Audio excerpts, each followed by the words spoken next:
So welcome to Cult Hackers. My name is Stephen Mather, and today I'm very excited to welcome Professor Dennis Tourish. He's a Professor of Leadership and Organisational Studies at the University of Sussex. Also the author of many books. One in particular I found fascinating during my Masters in Organisational Psychology called The Dark Side of Transformational Leadership. So we definitely want to get into that. Welcome to the show, Professor Dennis Tourish. It's a pleasure to be here, Stephen. Thank you for inviting me. Great. Can't wait for this conversation. Really looking forward to nerding out on this with you. So regular listeners to this podcast will know that I have a particular interest in the topic of charismatic and transformational leadership and how it relates to cults and other organizations.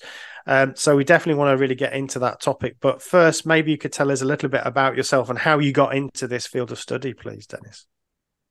Well, I got into it in various ways. I was brought up in Northern Ireland at the height of what were called the Troubles. So we had many very dysfunctional leaders around to observe. That was quite interesting. Secondly, as a young person at the age of 17, I joined the Irish section of what was the Militant Tendency. Some of your listeners will remember it as being very active in the Labour Party in the 1970s and 1980s in Britain. I left after 10 years, but I reached the conclusion that it was a cult, and that in fact all of these little Trotskyist groups on the far left have cult-like dynamics. I'm not saying that Militant was the worst by any means. It was relatively mild as these things go, but nevertheless, I still think it was a cult, and I have written a lot about my experiences within it and an analysis of it as well, which I hope are helpful to people. Yeah, so in the book that I mentioned, The Dark Side of Transformational Leadership, you do go into your analysis of the militant tendency. And yeah, I do remember that as well. I was fairly young at the time, but I do still remember that that whole movement and the Labour Party sort of trying to rid itself of that. So it was a kind of big story at the time. So when we talk about so transformational leadership is the thing that I really wanted to talk to you about. Obviously, your range of interests are quite wide. You study and research and write about lots of things. Let's get on to the question of transformational leadership. What do we mean by that? I'm not sure everybody would know. So what do we mean by that term? Well, transformational leadership, it's fair to say, has been the dominant theory in the field of leadership studies since maybe the early 1980s. Especially when leadership in business context is studied. The fundamental idea is that you have a leader who is viewed as transformational in that they are empowered to transform the behaviors, the attitudes, the emotions, the values of their followers in a direction that is consistent with whatever the overall corporate purpose is supposed to be. Now, in its positive light, it's cast in very benign terms. This leader shows the followers, for example, individual consideration to attend to their real needs, finds ways to empower them to make a contribution, and so on. But my argument in the book that you have mentioned is that we live in an environment where in most organizations, there are very huge power differentials between people. And also where organizations are in an environment where they increasingly pursue, for example, just shareholder value as their dominant purpose. So actually there are conflicted interests within organizations. And the danger with transformational leadership is simply that you have egotistical individuals who are pursuing their own interests, but often pretend that they are pursuing the interests of some more or less imaginary collective. And the flaw with the theory is that agency is attributed entirely to those leaders. Influence flows from them to more or less compliant followers. And the role of the follower is more or less to applaud the efforts of the leader. So the leader becomes, in the inimitable phrase of a friend and colleague of mine, Russell Craig, they become someone who is surrounded by a multitude of marveling minions. And we know that the effects of having too much power are rarely positive on individuals in either politics or business. And I criticize the theory of transformational leadership for legitimizing those power imbalances and giving leaders the means whereby they can intensify them and make them even stronger. That's really interesting. And it reflects my personal journey in this as well. So I mentioned in my previous, in our email discussions that my day job is actually as a management and leadership trainer. So I guess, part of the industry that you're criticizing, and I totally. I have lots of concerns myself. And I think as time's gone by, so I've been doing this job for a long time. I just sort of fell into it in my role. And then obviously you learn what the common knowledge is. And you think that transformational leadership sounds great because it's much better than people coming in, leaving their brains behind and their souls behind and just kind of doing the day job in a very transactional fashion. But I think, over time, as I started to study more about cults and also do the masters and read your book, I think I started to realize, there are some real risks associated with that. You've really elucidated them. And charismatic leadership is kind of linked to this. So this is very relevant to cults because often the description of cults is that there is a charismatic leader at the top of that structure. How does charismatic leadership relate to transformational leadership, Dennis?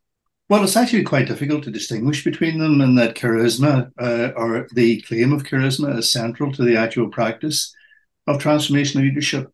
So I have studied various organizations where I think this is in evidence. And recently, for example, I published a paper with Hugh Wilmot on Theranos and its leader, Elizabeth Holmes, who's currently serving, I think, 11 years in prison for fraud. Theranos is a good example of what we're talking about. It claimed to have a technology which could extract a small pinprick of blood and run 200 diagnostic tests on it, thereby speeding up diagnosis and treatment. Now, it turned out that the technology didn't really exist. It was fundamentally fraudulent. But what's interesting from our perspective here is that Elizabeth Holmes became the youngest female billionaire in the history of Wall Street. She had $120+ million invested by Rupert Murdoch as well, for example. She was all over the media, the print media. She was on the front page of, I think, Fortune magazine. She was regularly interviewed on TV.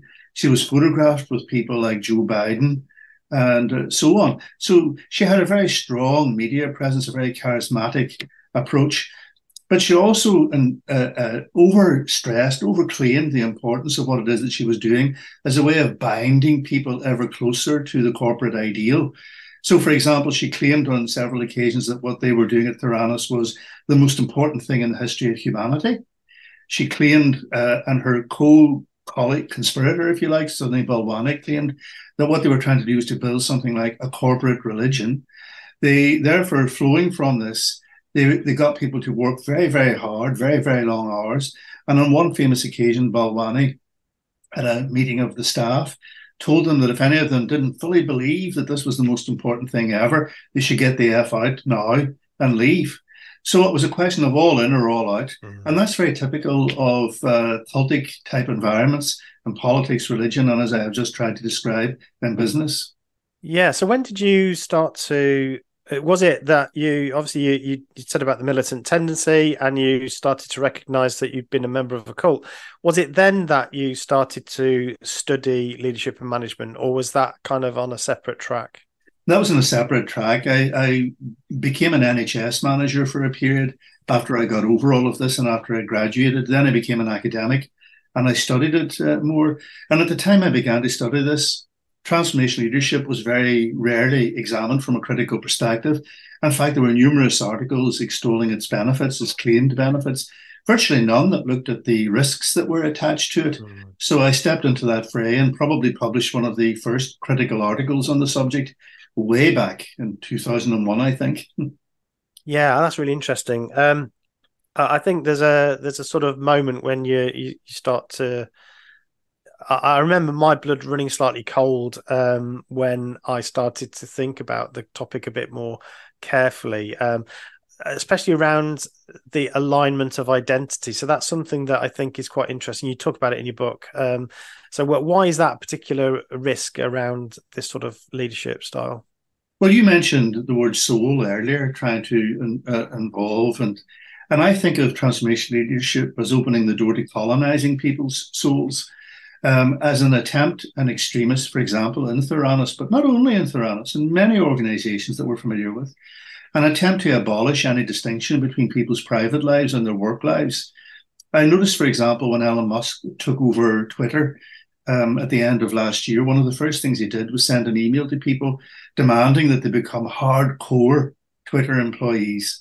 And one of his employees, a woman, actually posted a photograph of herself sleeping in a sleeping bag in her office. She took this so seriously, which incidentally didn't stop her being fired 2 or 3 months later when he went into a further process of downsizing. But it's fundamentally this business of abolishing the distinction between people's work lives and their home lives. And I read an interesting interview a little while ago with a guy called Steve Kerr, who used to be an academic, and then he became a senior executive in General Electric and other organizations. And it chilled my blood. You know, he said that when I was at General Electric, and this is almost a verbatim quote, we used to tell people you will come here and work, and you will probably have a bad marriage, but you won't be home often enough to know that you're having it. If you don't like this, don't come. But if you do like this and you're willing to do this in order to have the possibility of becoming fabulously wealthy, then come. Now, in a sense, he was being honest, but at the same time, it is a prospectus that has become alarmingly common in the corporate world, that you exist only for work. You must do whatever the organization and its leaders demand of you. And as we know, things like email, social media, mobile phone technology means that people are more and more readily available. And more recently as well, I've gotten very interested in the growth of surveillance technology in the workplace, the use of which I think is intensifying and taking us in ever more alarming directions, where it's becoming more possible for organizations to subordinate the totality of their employees' lives to the idea of work. Very, very dangerous. Yeah, that's I agree. The ability to tell what keystrokes people are making and how long it takes for them to do various tasks. I mean, that is very culty, isn't it? You know, you must do very, this. very culty. Yeah, and they're developing technology now, facial recognition technology and the like, which purports to be able to identify people's emotions as well, which is pretty awful. I read about an organization in America recently where the employees had little chips implanted into their arms, which they could use to open and close doors, pay bills in the cafeteria and so on. But of course, this also monitors where you are and what you are doing, that type of thing. So in theory and in principle, it opens up what I think of as a totalitarian direction of travel inside organizations. And the idea that in that kind of environment, leaders should have much more power and virtually no limits on the issues and the areas that they can dictate to employees on seems to me very culty. Yeah, so you obviously you refer to, I guess, the grandfathers of the whole study around cults, such as Shine and Lifton, and in your book you go through Lifton's is it 8 points that Something he like identifies? That. Yeah. So what have you noticed then in relation to these sorts of setups that are very much related to what Lifton was describing back in was it the 50s? I think it was when he was doing his work. I think it might have been the late 50s that he began to study this. Well, the first thing that comes to mind is this idea of what he called milieu control, totally controlling the environment within which individuals are operating, limiting their communications with outsiders as much as possible, and sanctifying the authority figures within that environment as the ultimate arbiters of what is right and what is wrong. So, you know, the idea of surveillance ties in very nicely with that we have just been talking about. And again, that was very powerful at Theranos that I've just talked about. They had security cameras everywhere. They had security guards everywhere. The visitors had to be accompanied by these security guards when they came into the offices, even when they went to the toilet. There were alarms. There were little systems fitted in each door inside, so that if 2 or more people tried to enter, then an alarm would go off and they could be intercepted. They made extensive use of non-disclosure agreements to stop people talking to outsiders about their experiences. And in fact, people were told that on social media they shouldn't even identify the fact that they were Theranos employees, all couched in the interests of confidentiality and proprietary information. But of course, it was ridiculous. It went far beyond the norm, even in that type of company. So they didn't even have anything, did they? They didn't even have anything to protect. They didn't have no. They hired third-party equipment to run the tests that they then claimed had been run and on their equipment. And of course, that's another aspect of cultic environments: deception, lies, overblown claims. And Lifton talked a lot about that, purporting to have a corporation that is a religion is a very worrying example of that, because there's simply no comparison between whatever any given corporate purpose is and the expansive claims of worldwide religions and so on. So milieu control, I think, is a very important part of that process as a way of dominating the entirety of a person's life. Yeah, that's right. Another example of that, I think, is WeWork. So WeWork is a business that's still around but has changed radically in terms of its structure. So we're talking about the kind of old WeWork here. Have you looked into that? That's another one of those kind of very interesting cases, I think. It is. I'm in the process of looking into it at the moment. It was led, of course, by Adam Newman, as you know, who was ultimately forced out as the CEO. He cultivated a literally almost like a Christ-like figure with very long hair, lots of promotional videos extolling the company. And I mean, again, we have this discrepancy between what it was actually doing and the claims that were being made for it. At the end of the day, it was renting office space. But he claimed, again, that it was transforming the world, creating communities of people that we live in, the we generation, and so on. And of course, it turns out that in spite of all of these grand claims, he was fundamentally interested in enriching himself. And a lot of the money that was being raised from investors, rather than going into developing the business, was going into his bank account. The net result for him was disaster, and the company has never fully recovered from that. I think, as a general rule, the grander the claims that a business leader is making, the more skeptical we should be. And the minute they begin to talk about changing the world, rather than simply delivering a product or a service, it really is time to get worried.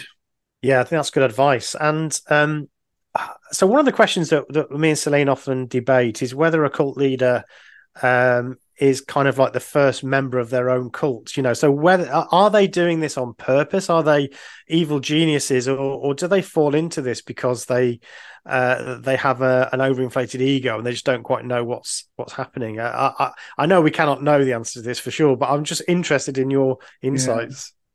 Well, it is necessarily speculative, isn't it? Because, as you say, we can't see into their heads. Yeah. But first of all, I think that a very big ego must be part of the equation. You don't get into this environment if you're a very humble person. Mm-hmm. You must believe that you have exceptional abilities and exceptional powers. Beyond that, I think they engage in a process of what has been described as self-persuasion. And I think that's one of the reasons why many cult members spend a lot of their time trying to recruit other members. Jehovah's Witnesses, for example, being a good instance of that. Yes. And going out to recruit people, you're necessarily stressing the positive aspects of whatever the belief system is, and you're ignoring the downsides. And I think there's some evidence that in the process of doing that, you end up reconvincing yourself. In addition to that, you have got this process of what Cialdini calls social proof or consensual validation. You have the spectacle of lots of other people agreeing with you that you are a genius or whatever. With Elizabeth Holmes at Theranos, she was all over the media, interviewed, claimed, lionized. That feeds back to you. And you begin to think to yourself, well, there must be something in this. Maybe I am a genius. Everybody's telling me all the time. And I think that, as I've said before, therefore, there's always the danger that some very high-profile business leaders will become like a rock star surrounded by a sycophantic entourage. They essentially begin to believe their own propaganda. But whether they believe it or whether they don't, there comes a point where you're too far in to retreat. You know, what could someone like Elizabeth Holmes do in the latter days? She couldn't suddenly stand up and admit everything.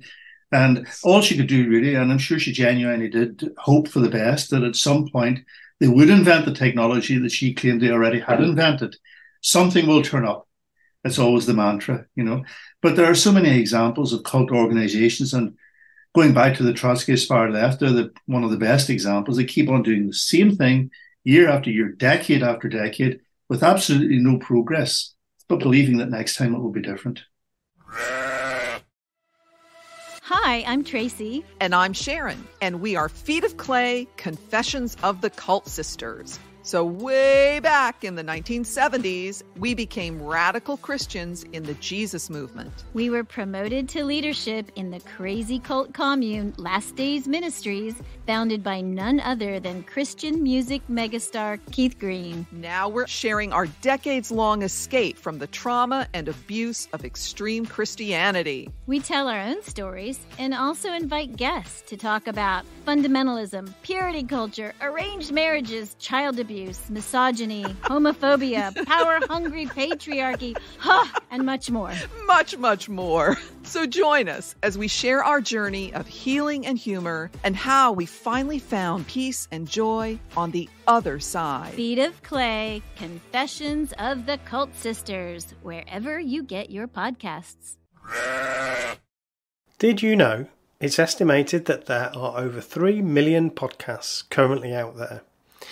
So trying to get noticed and grow listeners is really hard. If you're enjoying this podcast, why not tell a friend about it?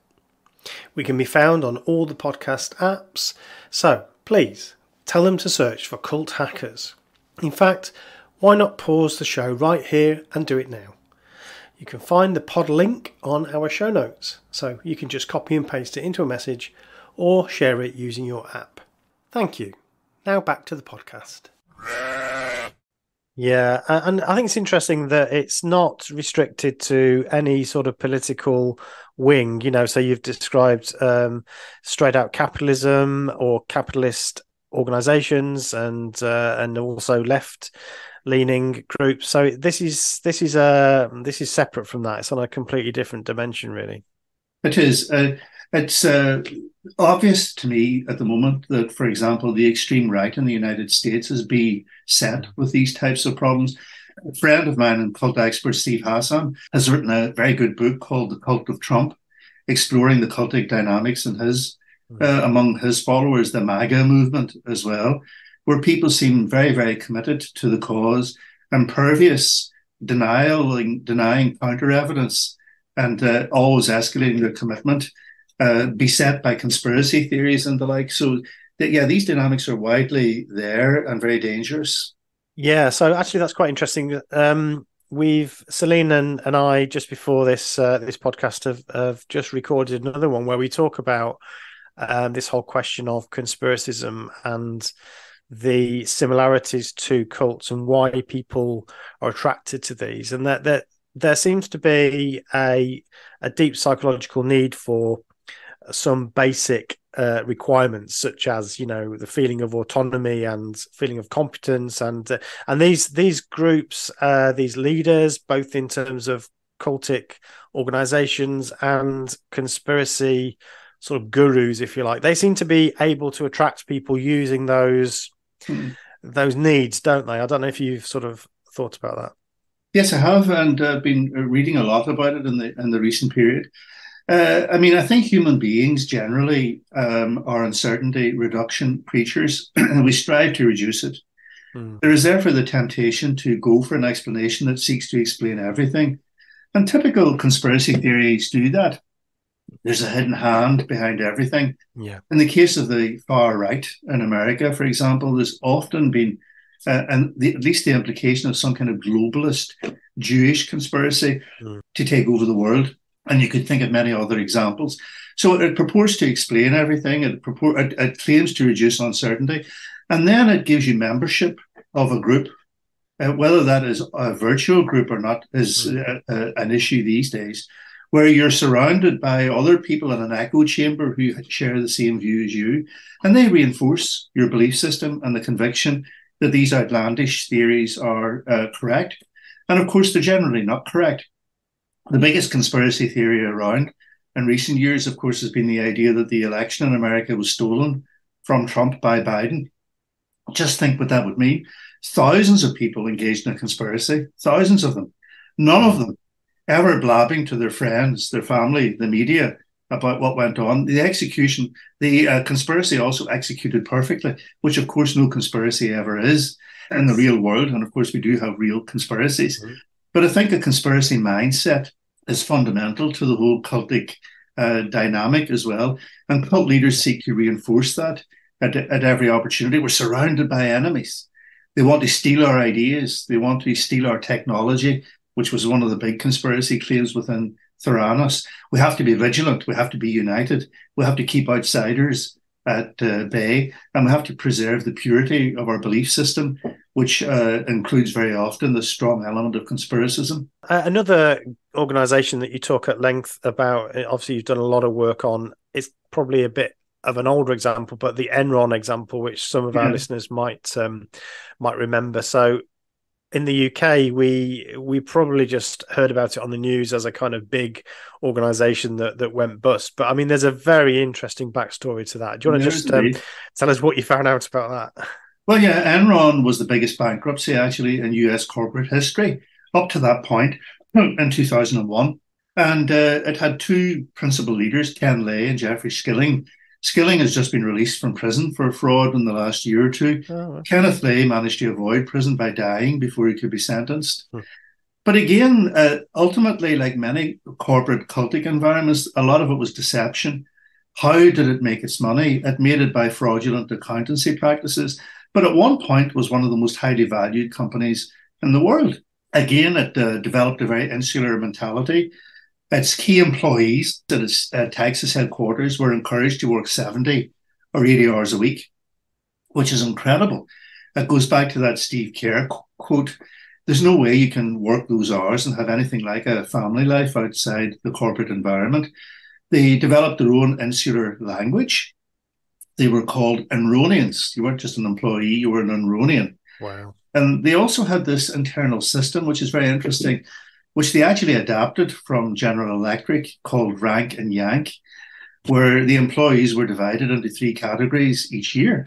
Top crowd, they were referred in Enron internally, they were referred to as water walkers. So they were given huge rewards. Middle group were told, you're doing okay, but you could improve. Bottom 10% every year slated for dismissal. So a hugely competitive internal environment, which created a dynamic where the only way to try and secure your job was to keep escalating your commitment to the organization. Now that's very cultic. And it has echoes in different other cultic environments.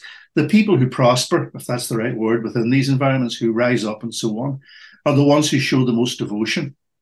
Any hesitation, on the other hand, you're a potential traitor. The group descends on you. They find a means of either getting you back fully on board or kicking you out, one or the other, because what the cult can never tolerate is dissent in any meaningful form.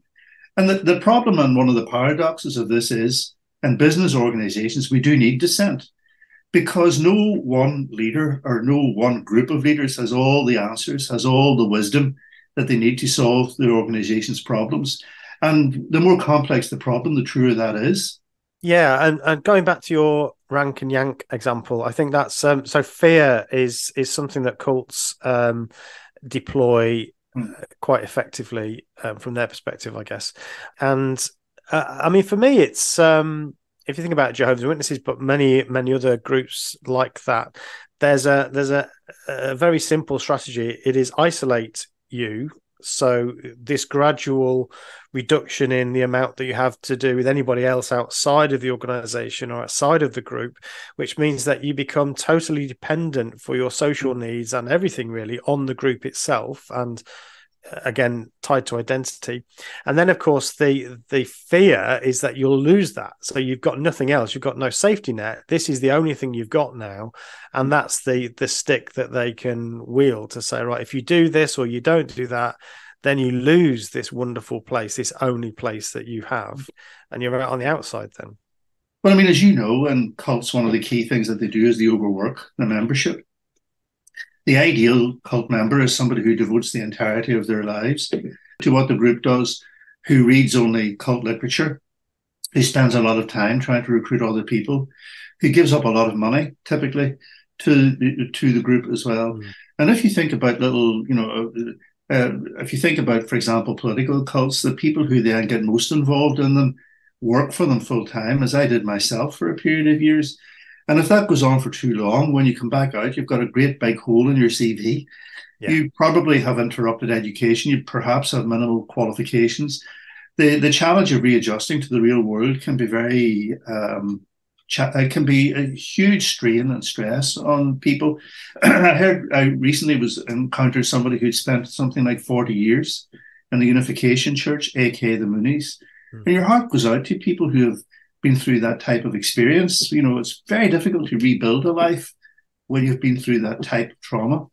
Yeah, or indeed build it in the first place. So I was raised as a Jehovah's Witness. So I suppose that's the bit that's a bit different to the corporate world in that, you know, I knew nothing else. So I was about 30 when I left the organization. And in terms of gaps on my CV, you know, there wasn't much of a CV to put together. You know, I was a window cleaner for a good portion of that time. So yeah, so that's why I ended up doing my degrees when I was in my 40s and 50s, you know. So that's kind of typical of what happens to cult members. It's very difficult to pick up the pieces afterwards. Yes, I started my own degree at the age of 28 after I left. And I've done okay in the period since. But in addition to the gap in your CV and starting to do that, you have to reinterpret the world afresh. Absolutely. From when you come out of these organizations. I felt that I came from a political cult, but perhaps like you, had lost a religion. I had lost this master key explaining the universe to me. I had to figure out again, what did I really believe, what was true and what was false. And I had to learn, and this is where university education was very important, I had to learn to ground any beliefs that I acquired in evidence and think carefully about what evidence actually represented. Whereas in a cultic organization, you don't really learn that. You just have a select bunch of quotations or whatever, and they're the source of your analysis. And you interpret everything that happens in the world as confirmation of your belief system. I wanted to ask you about how you felt about that. And you've kind of given me some really interesting stuff there about your experience afterwards. So yeah, I use the sort of phrase sense making, making sense of the world after you leave, because everything that you've seen, everything that you've experienced always was seen through the lens of the group. I'm sure that was the same for your group. So this is an example of this, and this is an example of this, and this is an example of this. So everything is seen through that lens. When you leave, you don't have that lens anymore. So what is that process like? How long did that take you? Obviously, you said education was a big part of that, but how long did that take you to sort of free yourself of that lens? Well, it took me a number of years, really, and I also had to get some therapy during that process. And it's not just the belief system you lose, but as you mentioned, I think you mentioned earlier, you also lose association with that group of people who had meant so much to you. So you're completely isolated. Your whole individual identity is shot to pieces. Who am I? What is my purpose? Do I have one? Do I need one? Yeah. And what should it be? How do I begin to go about accumulating this? And for many people, the impact of that never totally goes. I mean, to be honest, I still have dreams about it, even 40 years after leaving. Wow. It doesn't disturb me unduly anymore. It used to. Not now. But you don't ever, I think, completely forget a thing like that. That's for sure. You certainly don't forget it. But some of the traumatic effects do linger almost indefinitely. Yeah, I think our listeners will definitely relate to that, Dennis. One of the things that I think definitely helps is reading about cults, in the sense of beginning to understand what they are and therefore acquiring some understanding of yourself. It's very easy to feel that you've been an idiot, that you've been a fool, and so on. And of course, the research tells us that the average cult member is anything but, that all that happens is that we all go through periods of vulnerability in our lives. And at that peak moment of vulnerability, we sometimes encounter a group that appears to offer to ease our pain. And therefore, they exploit that feeling of vulnerability to hook you into the group. I think acquiring an understanding of these things is absolutely fundamental. And for me, I remember stumbling by accident across Steve Hassan's book, Combating Cult Mind Control. And that was the first time I had read anything about cults. And it was a huge moment of empowerment and insight for me in trying to figure this all out. Yeah, there's a lot more about now than there used to be, isn't there, in terms of understanding this authors like Steve Hassan and Alexandra Stein. We just spoke to her, and that was amazing. Jan Jelalich's books, obviously, yeah. And Alex's book about her own experience is absolutely fantastic. It's a wonderful piece of literature as well as a good account of her experience. Yeah, I definitely recommend people read everything that she's done. Yeah, it's really, really interesting. But again, that was a left wing. So she found herself in a very left wing group. I think Janja Lalich as well was a left wing. Yeah, Janja was in an all female group in California from the mid-70s to the mid-80s. Yeah. So a lot of these groups. So we tend to think of cults as being religious, but the evidence is they are definitely not just religious. No, and I've written about psychotherapy cults as well. Would lend themselves very much to these dynamic because, again, by definition, when people encounter one of these groups, psychotherapy groups, they're feeling vulnerable, they're looking for assistance, and instead they get roped into somewhat abusive relationships with would-be therapists. And of course, you don't need a qualification to set yourself up as a therapist, which is fierce when you think of the potential for harm that there is. Frightening, isn't it? Yeah. Yeah, so that kind of leads us on to the question of power. So I know that's something that interests you a lot. Your book is The Dark Side of Transformational Leadership, a critical perspective. So from a critical perspective, I suppose you're always looking at power differentials and how power raises its head, if you like, in various different dynamics. So what's interesting about power within these groups? You've already kind of mentioned about this asymmetric power relationship, but is there anything else that we should know about how power operates within these cultic groups? Well, let's go back to corporations. The management scholar Sidney Finkelstein wrote a number of years ago that being a CEO today is the nearest thing you can become to being king of your own country. And in case that sounds attractive, he went on to add, and that's a very dangerous title to assume. It's dangerous for the organization, it's dangerous for the followers, it's dangerous for the well-being of the individual that is in that particular position as well. And I think the management literature suffers from a heroic bias about CEOs. Everything I got an alert today from Management Today about a new article that they have. And again, it's all aimed at CEOs as the ultimate decision maker, as if they can make these decisions more or less entirely on their own. So the more power, wealth, and so on that these individuals acquire, the more likely it is, in my view, that they will develop what we think of as hubris, which I've also studied in the banking sector. And hubris is fundamentally a completely unmerited over-conviction, over-self-confidence, and the wisdom of your ideas, combined with a feeling of contempt for the opinions of other people, who almost by definition are kind of a lower specimen of humanity than you, who are there to do your bidding rather than anything else. So it can very quickly become associated with contemptuous behavior towards others and abusive behavior towards them as well. For example, I interviewed a woman who had been a senior figure within a financial services organization. She told me that her CEO, who was, by the way, female as well, had a system whereby she could step into the lift outside her office and use a key to stop it from stopping at intervening floors before she got to her car. One day she forgot to use it. Somebody stepped into the lift. She asked them to get out. That's hubris. That's an over-concentration of power. My same interviewee told me that she met this woman in the checkout counter at Marks and Spencer's one day, spoke to her civilly, hello, how are you, nice to see you, blah, blah. The following day, her line manager brought her into his office and reprimanded her for speaking to the CEO in public. Wow. These are examples of power completely out of control and the negative effects that it has on the personality, on the mindset of the persons who hold that power themselves.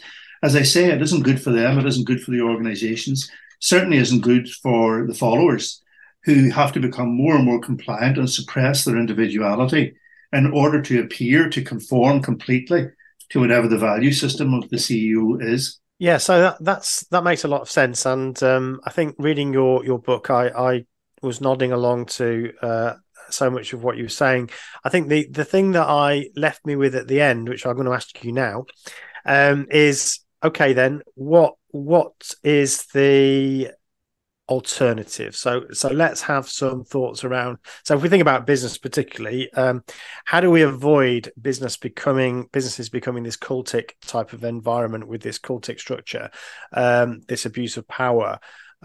Is there any way to do that? What are the things that we should be doing differently within organizations? Well, there is a growing movement of people campaigning for more democracy within the workplace. I remember reading an article over 30 years ago now called De-Stalinizing the Corporation. And the ironic point that was being made was that the last redoubt of Stalinism in the modern world is the corporation, where power is concentrated entirely at the top. So I think there's plentiful scope to extend the principles of democracy within organizations. Now, democracy is not a panacea in politics or in organizations, but it is remarkable how in most companies people have very, very little input into the decision-making process. And I think we have scope to change that. We can share responsibility for decision-making much more widely. For example, I think that there is room to experiment with allowing employees themselves to select the managers who are going to manage them. Why not? Why not? Why should it be just one way around? There are companies that have tried this and done very well with it. And I think we need more scope for that. But in order to go down this road, there's a more fundamental change that needs to take place. And that is that the neoliberal ideology that has dominated business for the last 30 odd years has created a situation where, particularly for large companies like General Electric, Apple, Theranos, and so on, the overwhelming principle that guides what they do is shareholder value. And in pursuit of that, other issues like, for example, employee well-being are sidelined. I think that ideology needs to be fundamentally interrogated and frankly set aside with other structural changes that ensures that companies pursue much more than that simple solitary metric of success. Yeah, that's really interesting. So we tend to take for granted, don't we, that businesses need to have a board, and they need to have this and they need to have that, and the managers are appointed by the board, and we have a set of values that are decided by the board, who have employed some consultants to come up with them, and we put them on the website and so on. Yes, well, I saw a very fascinating presentation at MIT School of Management a while ago by Ricardo Semler, who, of course, was the CEO of Senco, this Brazilian company, which is highly successful. And he said, for example, this is how we would select a chief financial officer. We would figure out the qualifications that are needed and the experience, and then we would advertise. And anybody who meets that criteria comes in on a certain day at a certain time, and we send a note around the company. Anybody who's interested and who gets this job shows up. Can be the tea lady, the security guard, whoever. If you don't show up, we assume you have no interest in who gets this position. They talk to the candidates and then decide on the shortlist. And the people shortlisted then come in and hang out for 2 or 3 days in the company. The original group meets again and has a vote on who gets the job. And he said, why not? He said, we've established that all these people have the qualifications and the skills already. The only other question is, do we like them and do they like us? That's it. But what a tool for empowerment that is when you think about it, that type of thing. Why should it only be the CEO who makes that type of appointment decision? Draw on the wisdom of the people around you, which is usually left at the factory gates when they go into the workplace these days. It's absolutely, completely absurd when you think about it. It's true. And we, as I say, we've just come to accept these structures and ways of the way that things are now as being the only way they can be. But it doesn't necessarily mean it has to be that way, does it? No, it doesn't. And, think back to the nature of cults. All power concentrated at the center in the hands of usually a solitary individual with maybe a small group of trusted aides around them. Well, corporations are inherently like that, and there's no necessary reason why they should be. And in particular, I would say, why is it that we say democracy is a good idea in society, but more of it is a bad idea in the world of business?